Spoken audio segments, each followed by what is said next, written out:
Bismillahirrahmanirrahim. Assalamualaikum warahmatullahi wabarakatuh. Waalaikumsalam warahmatullahi wabarakatuh. Alhamdulillahirabbil alamin. Wassalatu wassalamu ala asyrofil anbiya'i wal mursalin sayyidina wa habibina wa syafi'ina wa maulana Muhammad wa ala alihi wa ashabihi ajma'in. Amma ba'd. Bapak dan Ibu hadirin rahimakumullah, alhamdulillah subuh ini atas izin Allah kita kembali berada di masjid. Pagi ini insya Allah kita akan melanjutkan kajian tentang peradaban Islam. Tema yang akan kita bahas hari ini adalah pengkhianatan Yahudi terhadap Rasulullah di Madinah. Rasul melindungi umat bukan muslim, tapi yang bukan muslim, Yahudi khususnya, berkhianat kepada Rasulullah Sallallahu Alaihi Wasallam, kepada Islam, kepada kaum muslimin. Gimana penjelasannya? Mari kita sama-sama kita bahas, dan nanti ada ayat yang akan menjadi rujukan. Di Madinah itu penduduknya terbagi dua. Jadi penduduk Madinah itu terbagi dua. Pertama, penduduk asli, itu bangsa Arab, orang Arab, terdiri dari dua kabilah besar. Penduduk asli, penduduk pribumi di Yasrib ini. Pertama itu Bani Aus, yang kedua Bani Khajraj. Nah, ini penduduk asli orang Yasrib. Pekerjaan mereka terbagi dalam tiga: petani, peternak, pedagang. Itu pekerjaan mereka. Dan mereka hidup dengan rukun, sejahtera. Kepercayaannya sebelum zaman Islam sama seperti orang Mekah.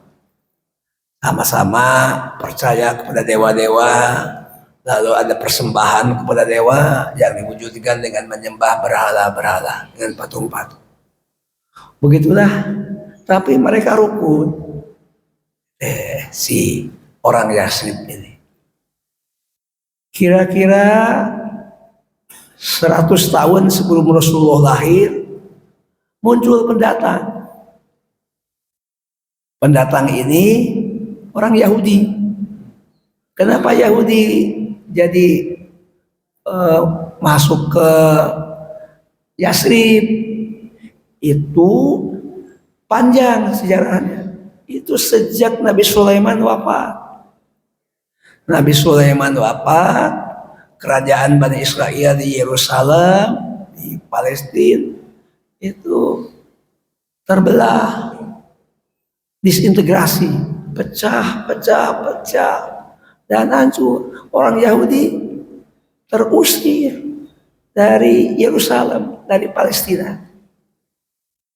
Mereka mengungsi, cari perlindungan.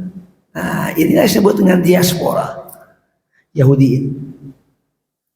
Itu ya mencari tempat yang nyaman, yang aman, lalu merembes kalau air itu ke wilayah selatan. Nah, mereka lebih banyak berkumpul di Khaybar. Khaybar itu antara Madinah dan Damaskus. Tetapi beberapa terus tidak berhenti di Khaybar sampai ke Yasrib, masuk ke wilayah yang kelak akan bernama Madinah. Tapi waktu itu belum disebut Madinah, Yasrib. Nah, jumlahnya terus mengalir, jadi tambah banyak. Nah, Yahudi ini dominan pekerjaannya sebagai pedagang. Sedangkan bangsa Arab 3, petani, peternak, pedagang. Dia merembes ke selatan. Lama-lama dia menguasai perdagangan. Si Yahudi, pendatang ini lebih menguasai. Kenapa? Karena Yahudi memperkenalkan beberapa sistem ekonomi. Yang pertama, dia menerapkan sistem ijon. Ijon itu membeli kurma-kurma yang masih hijau dengan harga murah. Itu kepada Arab, kan yang punya kurma pribumi, punya lahan, punya pertani, harganya murah.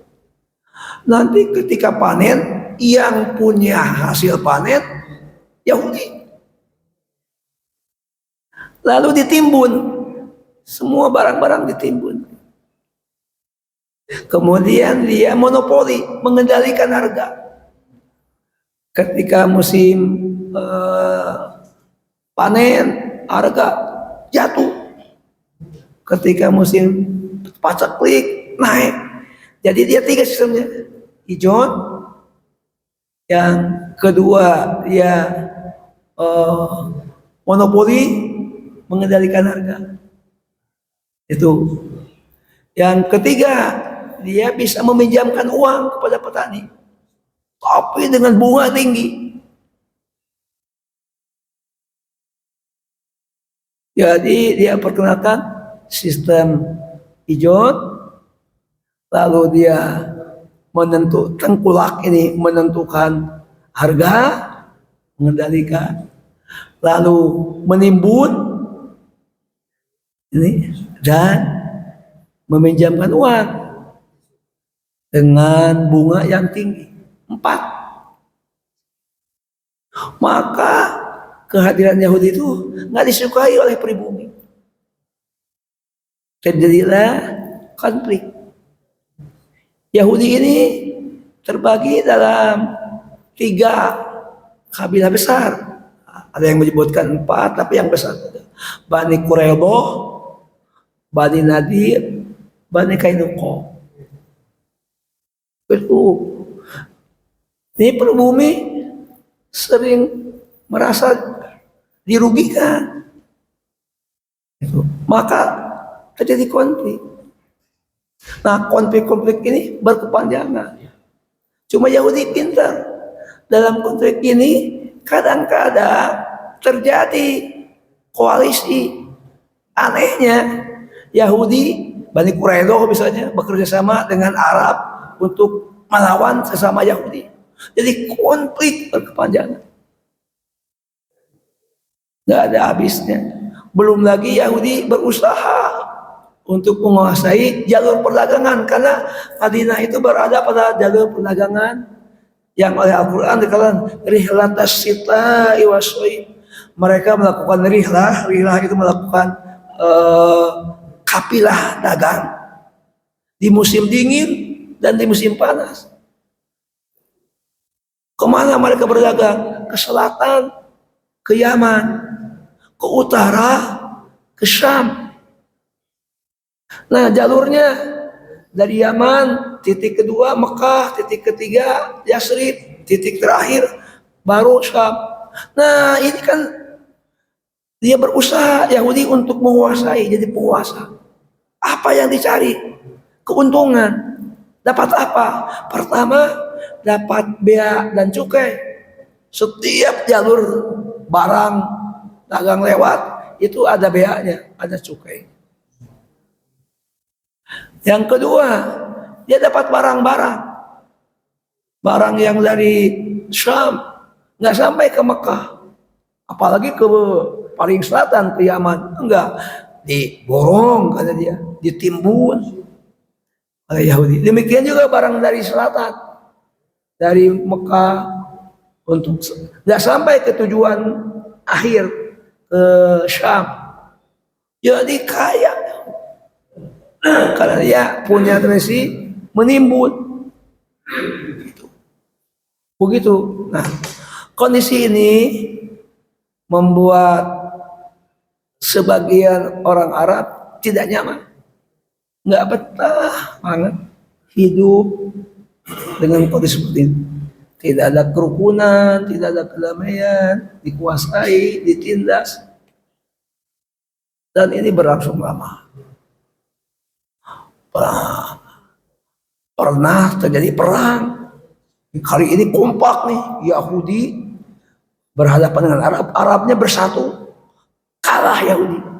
Namanya perang Buas.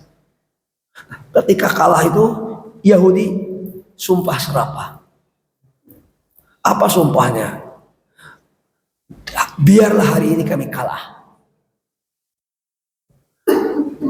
tapi nanti akan datang Nabi akhir zaman dari kalangan kami, dari kalangan Yahudi. Kami akan jadi pengikut Nabi akhir zaman. Kami akan membela Nabi akhir zaman. Kami akan bunuh kalian Arab-Arab ini. Kenapa? Orang kalah. Tapi dia membangun harapan dengan nanti ada Nabi akhir zaman, dan dia yakin Nabi akhir zaman itu akan datang dari kalangan Yahudi. Dia akan jadi pengikut, akan membela Nabi akhir zaman, bunuh Nabi.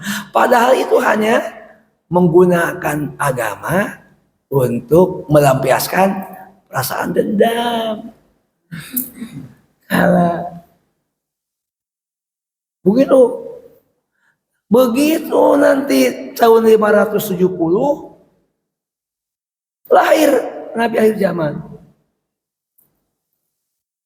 40 tahun kemudian 610 jadi Nabi dan Rasul. Kurang lebih 13 tahun di Mekah.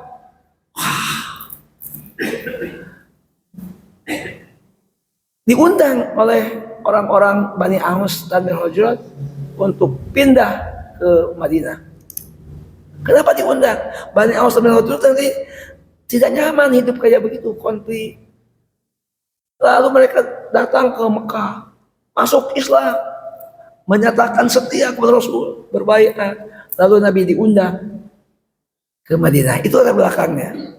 Nah, sampai di Madinah, Nabi berusaha untuk menyatukan Madinah. Konflik ini oleh Nabi akan diakhiri. Jangan konflik terus. Nabi melakukan beberapa langkah. Langkah yang pertama, Nabi menghapus nama Bani Aus dan Bani Hajrat yang sudah masuk Islam, nggak disebut Bani Aus dan Bani Hajrat. Karena itu masa lalunya konflik. Diganti oleh Nabi jadi Al-Ansor. Maka sekarang Al-Quran menyebutnya sahabat Ansor. Padahal sahabat Ansor Bani Aus dan Bani Hajrat yang masuk Islam oleh Nabi, bimbingan dari Allah, itu disebut sahabat Ansor. Kita menemukan itu pada surat At-Taubah ayat 100. Wasabiqunal awwalun minal muhajirina wal ansor. Orang-orang yang terdahulu masuk Islam dari kalangan muhajirin, yaitu orang Mekah yang pindah ke Madinah, dan orang Ansor. Nah, orang Ansor ini Bani Aus, Bani Hajrat. Ketika Nabi masih di Mekah, datang ke Mekah. Lalu Nabi diundang.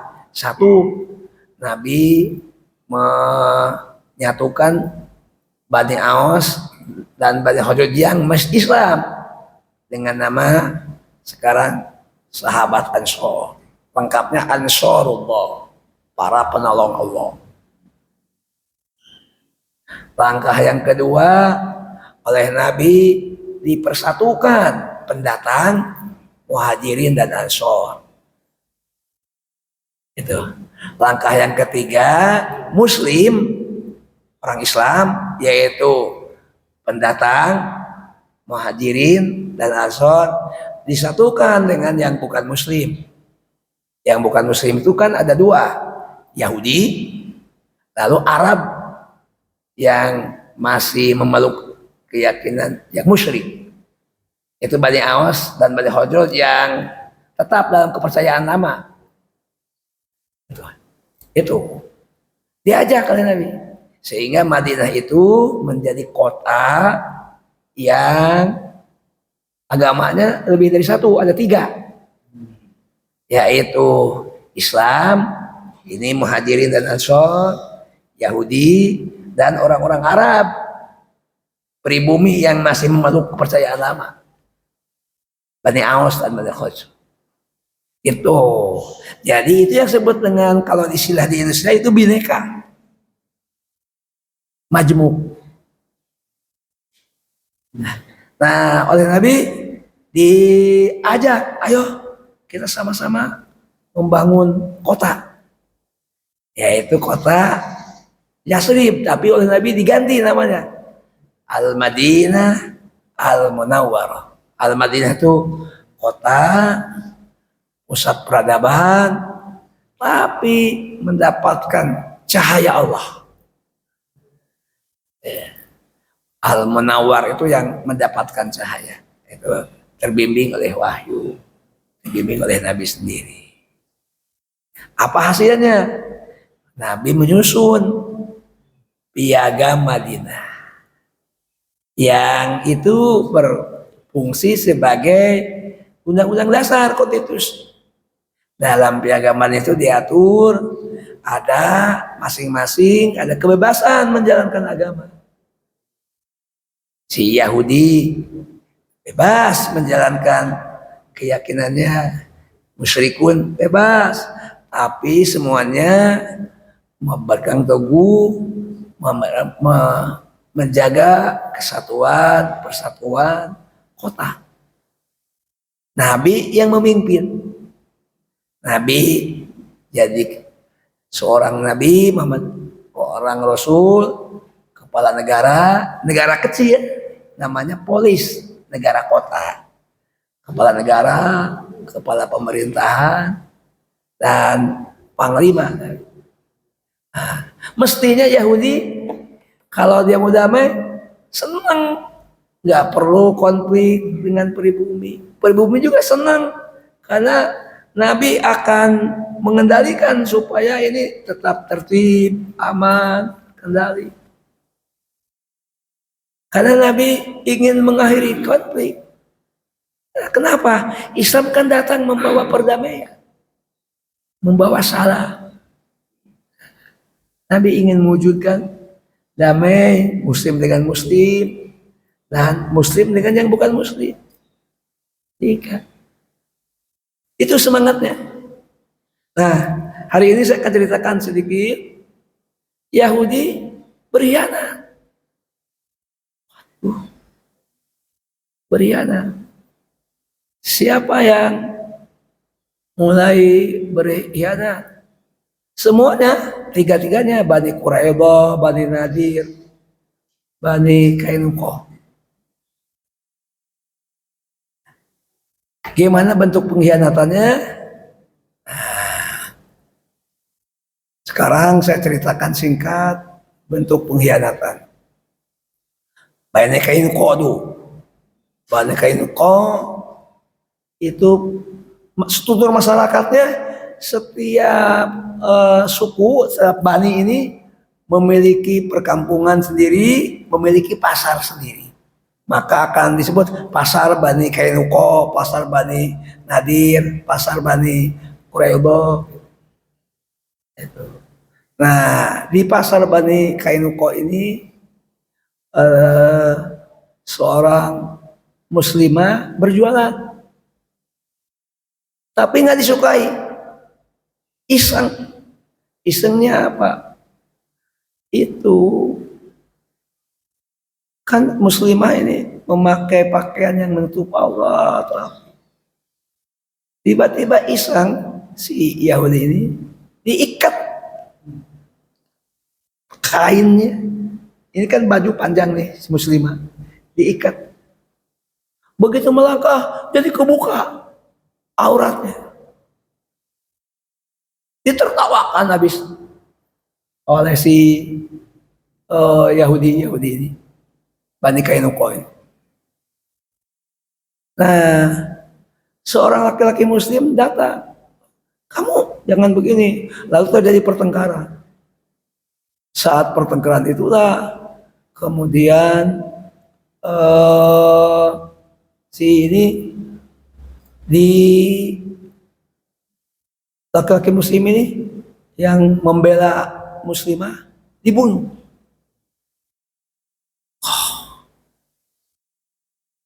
Nabi berusaha untuk mendamaikan. Kenapa itu terjadi? Kan kita damai mesti. Kan kita ngajak rukun. Damai. Maka Nabi memberikan sanksi berat kepada Bani Qainuqa. Kenapa? Melanggar konstitusi. Ngajar piagam. Nabi tidak. Nah, maka Bani Qainuqa ini menjadi satu persatu oleh Nabi yang betul menindak, dikeluarkan dari Madinah. Kenapa Nabi? Karena Nabi menegakkan kesepakatan. Nabi menegakkan hukum. Nabi menegakkan konstitusi. Nabi kan kepala negara. Melihat Bani Qainuqa seperti ini, semakin semangat mereka untuk mencari jalan untuk membunuh Nabi. Bani Qainuqa oleh Nabi, ya udah, kamu kalau seperti ini kamu tidak bisa hidup di Madinah. Nah, lalu Nabi pernah dalam satu kesempatan Nabi datang menghadap Bani Nadir.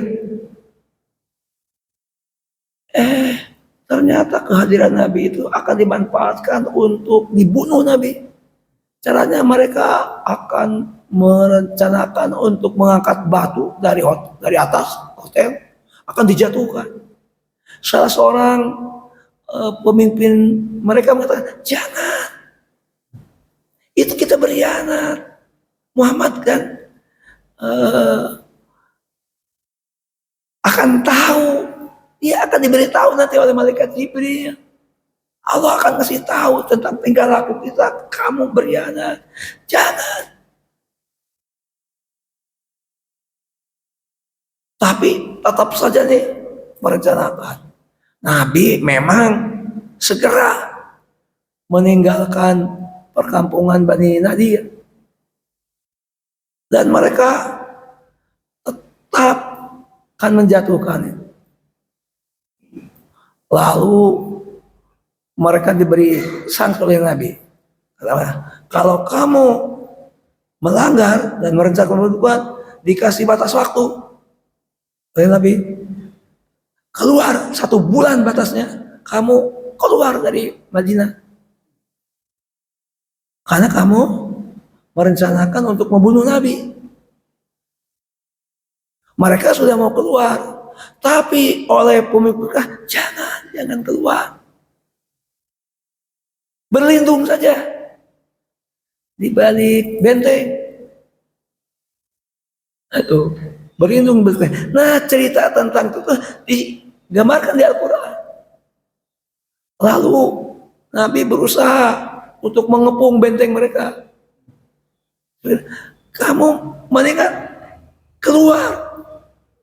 Ternyata mereka tetap bertahan di benteng. Oleh Nabi dicoba tekan, dan akhirnya mereka mau keluar. Oleh Nabi hanya diberi kesempatan, bawa saja barang-barang yang sanggup dibawa oleh unta. Tapi mereka lebih dulu menghancurkan rumah-rumah mereka daripada dihancurkan oleh Nabi. Dihancurkan oleh mereka. Mereka keluar. Jadi ini Bani Qainuqa sudah berkhianat. Bani Nadir lebih berat karena dia akan membunuh Nabi. Padahal sudah dinasihati oleh pemimpinnya, jangan lakukan. Nah, dalam keadaan mereka di luar, mereka sekarang bersepakat dengan orang Mekah untuk membunuh Nabi. Dan ketika bersepakat, mereka akan saya bacakan ayatnya. Ayat yang ini pada surat An-Nisa ayat 51. Dia kelihatan berkhianat, bersifat pragmatis, membenarkan yang salah, lalu tidak menuduh Nabi sesat. Nah ini ayatnya. Bismillahirrahmanirrahim. Alam taro, apakah kamu tidak melihat ilal ladzina, terhadap orang-orang utu nasiba minal kitab, yang diberi kitab, disebut ahli kitab, yaitu Yahudi, yang dia mengaku pengikut Musa, beriman kepada kitab Taurat. Itu mengakunya, tapi tingkah lakunya bertentangan dengan ajaran Musa, bertentangan dengan ajaran Taurat. Taurat ini kitab Allah, wahyu Allah kepada Rasul Allah, kepada Nabi Allah, yaitu kepada Rasul Musa. Si yu'minuna bi jibti, dia beriman kepada setan, wa tagut, dan yang disembah selain Allah, yaitu membenarkan kepercayaan orang-orang musyrik Mekah. Lah, gimana? Itu kan bertentangan dengan ajaran Musa.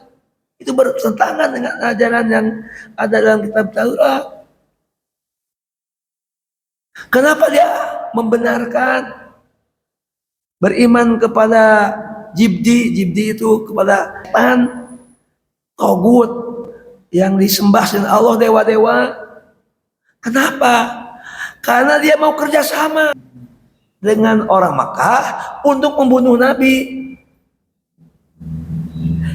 Itu jadi untuk kepentingan kerjasama, untuk rencana membunuh Nabi, korbankan keyakinan. Mestinya kalau dia beriman kepada Nabi Musa, beriman kepada kitab Taurat, masa dia beriman kepada kepercayaan orang-orang musyrik yang percaya kepada dewa, menyembah patung-patung? Ya ikutan. Kenapa itu dilakukan? Menarik simpati orang musyrik untuk kerjasama membunuh Nabi. Nah ini disebut nanti, disebut perang Ahzab, perang gabungan.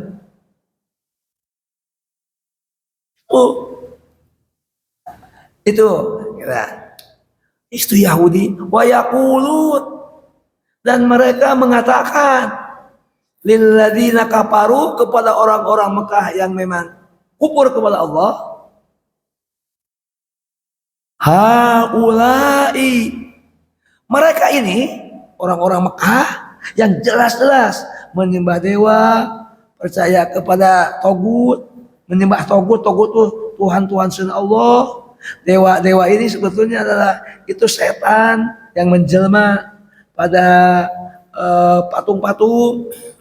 Ahda, lebih lurus minal ladzina amanu, dibandingkan dengan orang-orang beriman. Orang beriman itu siapa? Nabi Muhammad, sahabat Muhajirin, orang Mekah, sahabat Ansor, sabila, jalan hidupnya. Ini betul-betul memutarbalikan keyakinan. Itu yang dianggap di zaman sekuler, di zaman modern disebut pragmatis, sekuler. Itu karakter Yahudi seperti itu. Padahal Nabi datang ingin menyatukan mereka, melindungi mereka, supaya mereka tetap diakui sebagai warga kota oleh Nabi, diakui kebebasan beragama ada. Tuh. Ini jadi kesimpulannya, Islam, Rasulullah melindungi mereka, Yahudi berkhianat. Gimana tentang Bani Quraido? Kan tinggal satu lagi nih. Bani Kainuqa sudah. Bani Nadir nih paling berat. Mereka akan hasil dari lobby diplomasi ini melahirkan ahzab. Ahzab itu kesepakatan beberapa kabilah untuk membunuh Nabi. Yaitu orang-orang Mekah, musyrikun, Yahudi, khususnya Bani Nadir, beberapa kabilah-kabilah yang bisa dipengaruhi. Terhimpun sekitar 5 kekuatan dan jumlah pasukannya sampai 10.000 tentara. Langsung dipimpin oleh wali kota Mekah, Abu Sufyan. Nah, tapi begitu akan datang, Nabi membuat strategi yang tak terduga oleh mereka, yaitu menggali parit di Madinah, sehingga mereka tidak bisa masuk. Ada yang mencoba masuk, itu lompat, tapi sampai sana dihadang oleh kaum muslimin. Salah satunya oleh Ali bin Abi Thalib. Yang berani lompat itu namanya Amar. Mereka tertahan. Disebut perang Khandaq. Khandaq itu parit. Ada jalan mereka untuk masuk, yaitu ada satu perkampungan asal mendapat izin dari perkampungan Yahudi. Nah, ini Bani Quraido. Penghiyatan Bani Quraido. Kalau awalnya jangan, kami tidak mau berkhianat. Muhammad baik, Muhammad melindungi kita, dan kita punya perjanjian, komitmen sama piagam Madinah. Tidak mau si pemimpin Bani Quraido awal, tapi terus didesak oleh kekuatan gabungan ini. Akhirnya diizinkan masuk ke Madinah lewat perkampungan Bani Quraido. Itu kan di luar Honda itu, tapi dihadang oleh kaum ibu. Siapa yang menghadang? Itu Sofiyah binti Abdul Muthalib, bibinya Rasulullah SAW. Dikiranya laki-laki, padahal itu perempuan nih. Ada Yahudi yang masuk. Itu singkat cerita. Jadi kesimpulannya, tiga-tiganya Yahudi ini berkhianat kepada Nabi. Terakhir itu Bani Quraido, yang paling berat pengkhianatannya Bani Nadir. Nah, kita berhenti dulu sampai di sini. Nanti ini berlanjut sampai ke Palestina zaman sekarang, sampai ke negara Israel sekarang. Dari sini pangkalannya. Jadi Yahudi memang sifatnya berkhianat, bahkan pragmatis, bisa membenarkan kepercayaan yang sebetulnya ya bisa dia tahu itu bertentangan dengan ajaran Musa, bertentangan dengan ajaran Taurat.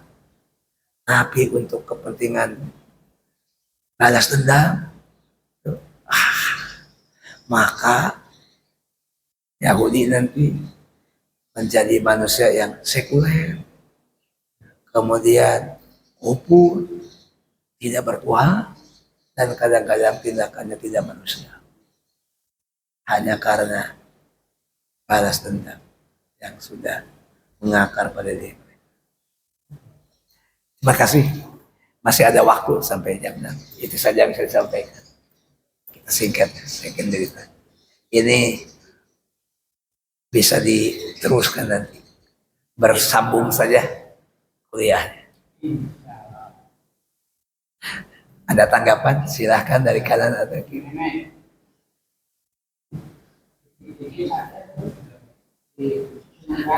Sistem ekonominya tadi 4 diperkenalkan. Ijon, Monopoli menimbun dan meminjamkan dengan bunga tinggi.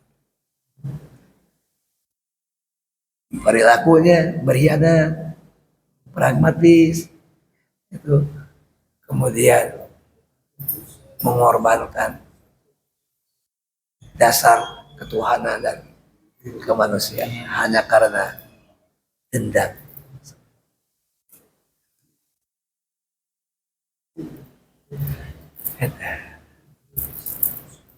Apa pelajaran yang bisa kita petik hari ini?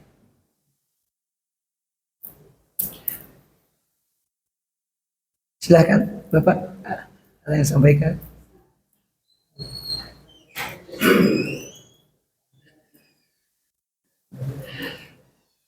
Baik, kalau tidak saya teruskan sampai jam 6 ceritanya nih. Kondisi ini tentu saja Nabi kan tidak selamanya, Nabi hanya 10 tahun di Madinah sampai 632. Nabi di Madinah itu 10 tahun, dari 622 sampai 632, 10 tahun Nabi. Pada tahun ke-8 Nabi berhasil masuk kota Mekah yang disebut dengan Futuh Mekah. Itu. Nah, pada saat Futuh Mekah itu beberapa pemimpin utama di Mekah itu masuk Islam. Tapi Nabi kembali ke Madinah. Kenapa? Untuk tidak memberikan kesan bahwa Nabi memang bertujuan untuk menguasai kembali Madinah. Bukan itu tujuan utamanya. Tujuan utamanya Nabi adalah membuka bahwa Muhammad ini mengajarkan ketuhanan, la ilaha illallah, tauhid, tidak ada Tuhan selain Allah. Tapi nanti mengajarkan kemanusiaan, mengajarkan keadilan, mengajarkan kebebasan. Artinya orang-orang yang tetap tidak mau masuk Islam bisa hidup berdampingan dengan orang Islam. Karena ada ajaran kebebasan beragama. Akan diperlakukan dengan adil, akan diperlakukan dengan perlakuan yang sama. Begitu. Nah, Umar bin Khattab, Abu Bakar Siddiq menggantikan Nabi, tapi hanya 2 tahun baru wafat. Jadi Abu Bakar Siddiq itu hanya 632 sampai 634, 2 tahun. Ketika 2 tahun Nabi, Abu Bakar Siddiq melanjutkan Futuhat ini. Futuhat ini yaitu bagaimana membebaskan orang dari penindasan. Karena ini ada 2 kekuatan di Timur Tengah, kekuatan blok timur itu Persia, blok barat Romawi. Nah, ini bagaimana Islam menawarkan tauhid lalu mengajak mereka meyakini tidak ada Tuhan selain Allah, tidak ibadah kecuali kepada Allah, tidak menyekutukan Allah. Kalau mereka belum bisa menerima ajaran tauhid, setidak-tidaknya mereka lihat contoh.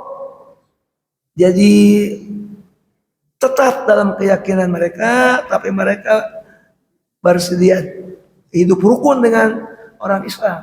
Lihat contoh orang Islam hidup damai, gitu. Sehingga lama-lama ada juga yang masuk Islam.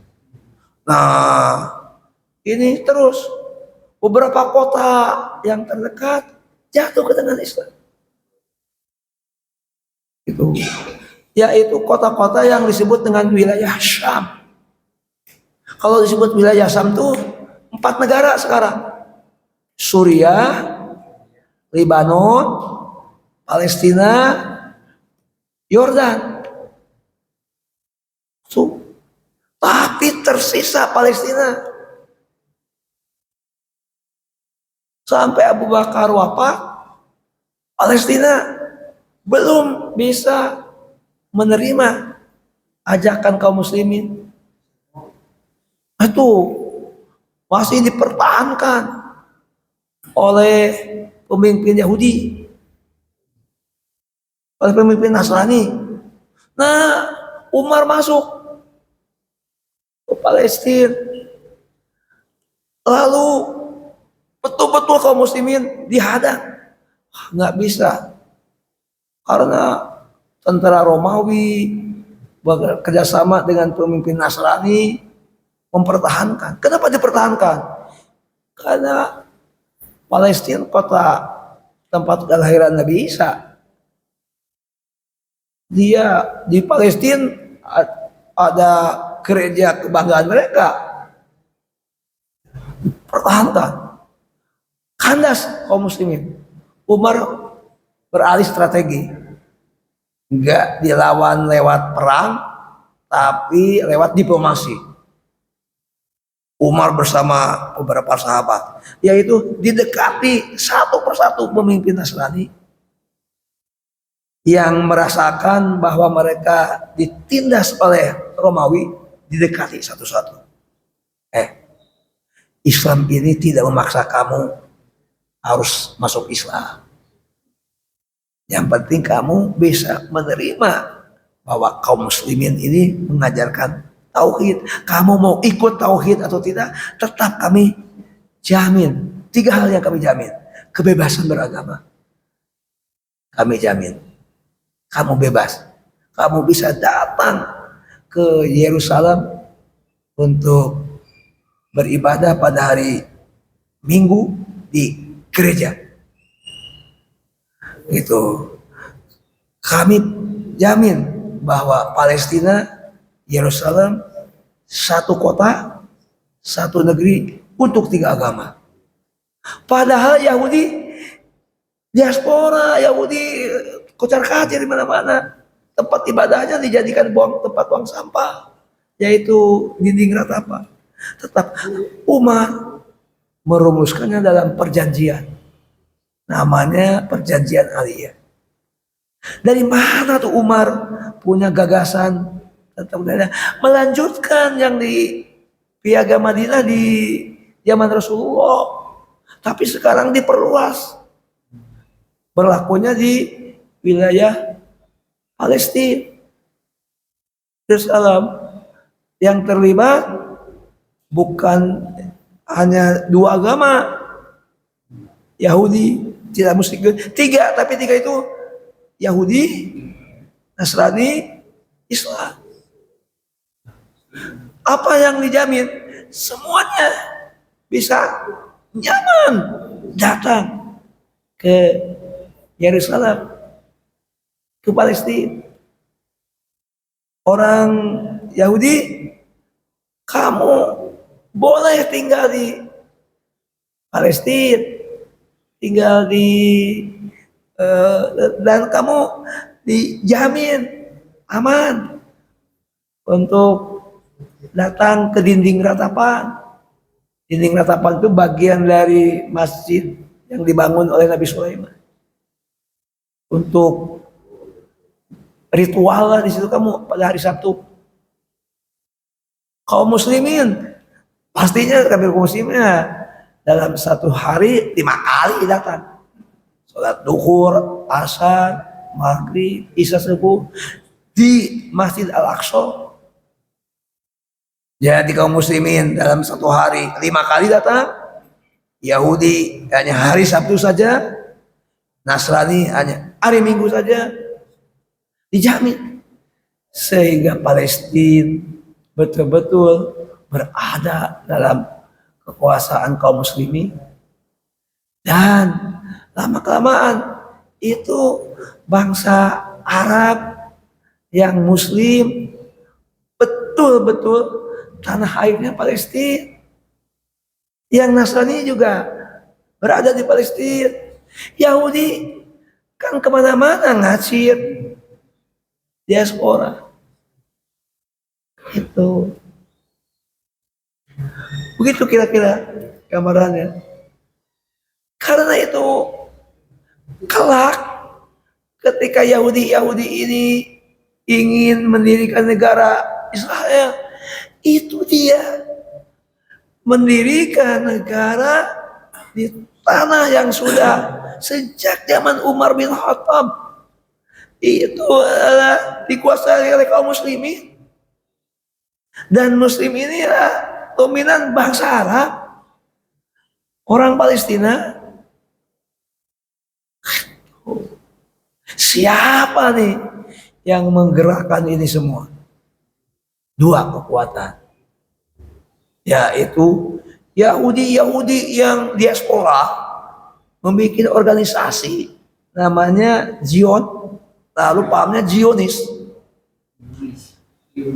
Dia mengajak Yahudi yang nyebar di mana-mana, terutama di Jerman, ya, di Soviet, untuk kembali ke Palestina. Padahal Palestina sudah ratusan tahun ini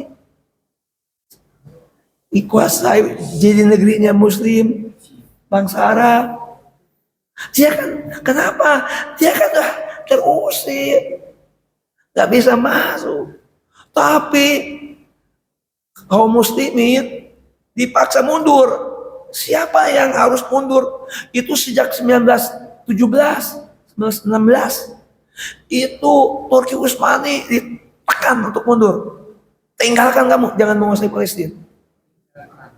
Itu setelah itu didukung oleh Liga Bangsa-Bangsa. Liga Bangsa-Bangsa itu kekuatannya ini kekuatan Solibia. Ini ingin melanjutkan perang salib. Lalu Zionis terus kepada siapa mandat diberikan? Liga Bangsa-Bangsa pintar, nggak langsung berikan kepada Inggris. Maka Inggris sekarang yang menguasai Palestina. Lalu Inggris woro-woro, ayo Yahudi semua balik ke Palestina. Sehingga Palestina itu Yahudi sejak 1920 mereka merasa namanya, terus 28 tahun kemudian didirikanlah negara Israel, yaitu pada 14 Mei 1948. Jadi Israel berdiri itu karena dukungan dua kekuatan Zionis dan kekuatan salib. Itu ditekan terus. Apakah dia bertuhan? Enggak. Kalau betul bertuhan, itu kan ajaran Taurat tidak mengajarkan begitu. Apakah punya kemanusiaan? Tidak. Maka tindakannya membunuh, hanguskan, seperti yang kita saksikan. Seperti itu gambarannya. Jadi Yahudi memang punya karakter khusus. Tapi apakah Yahudi ini murni keturunan Nabi Yakub bin Ishak bin Ibrahim? Enggak. Kan terbagi dua. Yang agak terhubung itu namanya Yahudi Saparadin. Itu di dunia hanya 20%. Itu pun nggak murni. Karena asimilasi, bercampur dengan bangsa-bangsa lain karena perkawinan. Selebihnya siapa yang 8%? Itu Adkaramin. Adkaramin orang bukan keturunan Nabi Yakub. Itu paganisme, tidak bertuhan, dan dia gabung dengan Yahudi. Itulah yang sekarang jadi Israel. Jadi memang dia tidak bertuhan, tidak berkemanusiaan. Gitu. Nah, seperti itu gambarannya. Kalau masih ada tanggapan ini nanti akan saya ceritakan lebih detail. Tapi kesimpulannya Islam mengayomi mereka itu yaitu lewat Rasulullah piagam Madinah, Umar melanjutkan di Palestina dengan piagam Aliyah, tapi mereka tetap punya karakter busuk terhadap Muslim. Kebetulan ini bangsa-bangsa Palestina Muslim, Arab, Muslim, itu mereka mendirikan negara dengan kekuatan paksaan, paksa, diusir, dan sekarang menghalalkan segala cara untuk mendirikan negara Israel dan mempertahankan, sekarang sudah berdiri, mempertahankan keberlangsungan. Seperti itu. Cukup lagi ini. Terima kasih. Simpan dulu, bulan depan kita akan lanjutkan insya Allah gimana detail-detailnya ketika terjadi Futuhat tadi, Islam menyebarkan, gimana Yahudi bisa tidak kehilangan klaim terhadap Palestina. Nanti kita akan ceritakan untuk seri berikutnya. Hari ini kesimpulannya, Islam datang melindungi Yahudi. Islam mengajarkan hidup bersama dengan kerukunan, tapi Yahudi berkhianat kepada Rasulullah, berkhianat terhadap kaum muslimin, dan membenarkan ajaran yang benar-benar bertentangan dengan ajaran Nabi Musa, bertentangan dengan Tuhan, yaitu tadi yang digambarkan pada surat An-Nisa ayat 51. Karena Yahudi tidak beriman kepada Allah, tidak beriman kepada Musa, tidak beriman. Kenapa? Dia lebih mengedepankan rasa iri, dengki, gitu, ingin membalas dendam terhadap kekalahan Yahudi di masa lalu di Madinah. Terima kasih. Kita akhiri dengan kifaat majlis. Bismillahirrahmanirrahim. Subhanakallahumma wa bihamdika asyhadu an la ilaha illa anta astaghfiruka wa atubu ilaik. Walhamdulillahirabbil alamin. Hadanallahu wa iyyakum ajmain. Assalamualaikum warahmatullahi wabarakatuh. Waalaikumsalam warahmatullahi wabarakatuh. Muhammad sallallahu alaihi wasallam.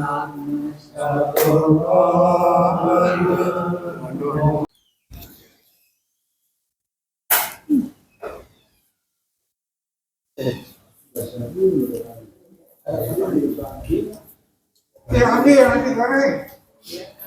Jono, itu nasi goreng ambil. Iya.